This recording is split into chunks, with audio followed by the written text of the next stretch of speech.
Award show, প্রত্যেকটা programme অনেক সুন্দর করে আয়োজন হয়, সেখানে আমরা আয়োজন করে আসি, পুরস্কৃত হই, সম্মান পাই।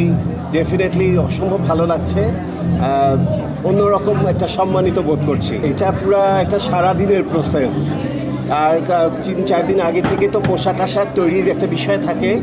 আর যখন এটা প্রোগ্রামটা যেদিন শুরু হয় সেখানে সকাল থেকেই রাত পর্যন্তই আমার একটা প্রিপারেশন থাকে। তবে মানে মেইন যে বিষয়টা রেডি হতে সেখানে 2 ঘন্টার মতো সময় লাগে। বাড়ি লাগে না, আমার বাসা আছে, আমার ফ্ল্যাট আছে, আমার আলাদা ব্যবস্থা আছে। সেখানে আমার পোশাকগুলো খুব যত্ন করেই আমার পোশাকগুলো রাখা হয়। আমার এটার জন্য আলাদা বাসার প্রয়োজন পড়ছে না। আমি প্রতিদিন চেষ্টা করি যে নতুন কি ইনক্লুড করা যায়। কখনোই যেন প্রত্যেক দিন একরকম না লাগে বা মনোটোনাস না লাগে, সেটাকে আমি মাথায় রেখে আমি প্রতিদিন চেষ্টা করি ডিফারেন্ট লুকে এসে হাজির হতে, আপনাদেরকে চমক দিতে এবং নতুন কিছু দেওয়ার সবসময় আমার একটা চেষ্টা থাকে।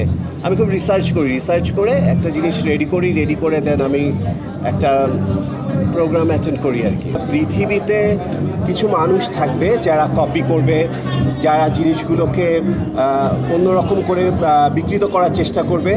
আর আমি মনে করি যে আমার ফ্যাশন সেন্স বা আমার ফ্যাশন যদি সবাই কপি না করলো বা সেটাকে ক্যারি না করলো, তাহলে তো আমার এই ফ্যাশন নিয়ে এত জার্নিটার কোনো মানে হয় না বেসিক্যালি।